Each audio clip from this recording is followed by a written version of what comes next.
I'm sure most of you, if not all of you, know that I recently graduated high school and that I will be attending university this fall. I actually leave. By the time this video's up, I will be moving on to my last week of being at home. So that means this is the last week I'm at home before I move to university. So it's all moving so fast and it's so exciting. But I just wanted to talk about some tips and tricks as to how to get through high school, middle school, etc., whatever grade you're in, just because I've already experienced all of that schooling.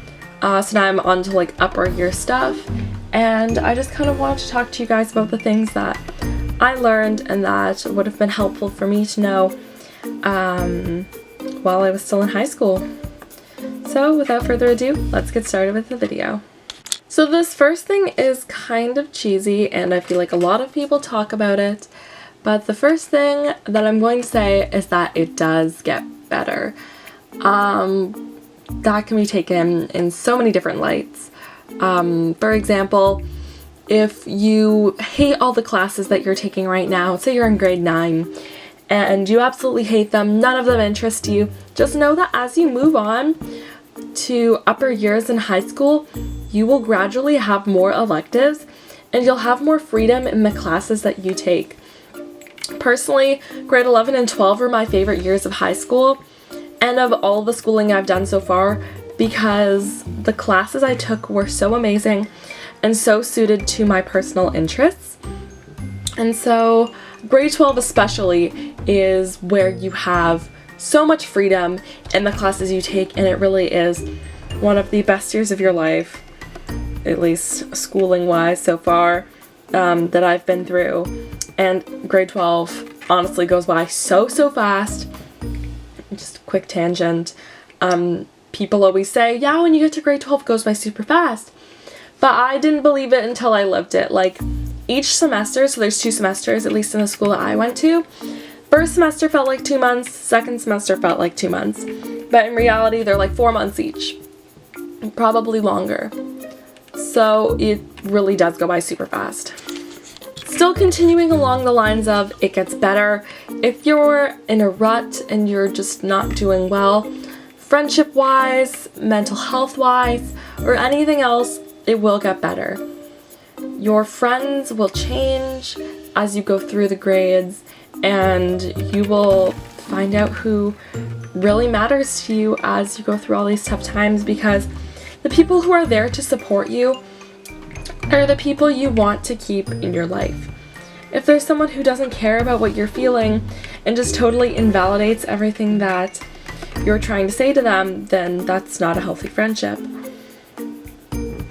And just know that, again, even if times are tough, there are tons of people out there who are willing to support you, whether it's your friends, your family, guidance counselors, teachers, principals. There's so many people that you can talk to. It's just, as hard as it may seem, you just really need to reach out, because you can't expect people to really help you if they don't know that there's something going on.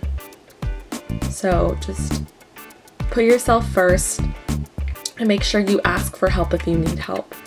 It's so important. Another thing about high school that is very important that I knew going in, but some people might not know, is that you need to work for the grades you are going to get. A lot of teachers don't just give you a grade. Some people think, oh, I'm gonna take drama because it seems really easy, like I'm gonna get an A+, you know? That's not exactly the case. You actually need to work to get the grades that you want to achieve.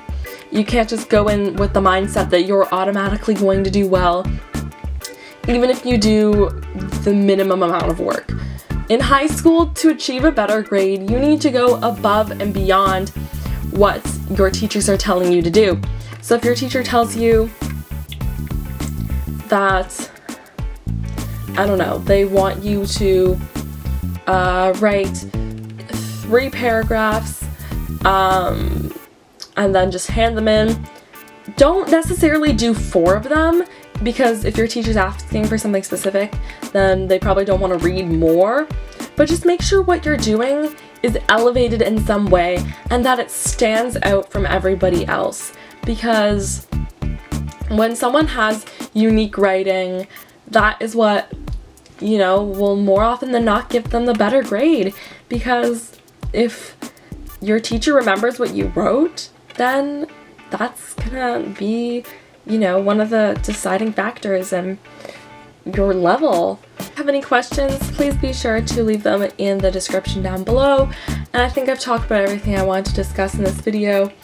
And with the comments, I'm really sorry if I don't get to yours right away. I am, like I said earlier in the video, in the process of packing because I will be moving very soon.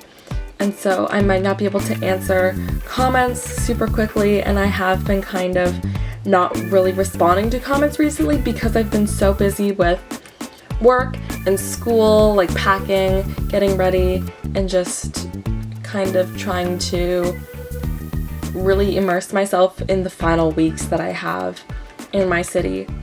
Anyway, I love you all so much, and I will see you guys in my next video. Bye!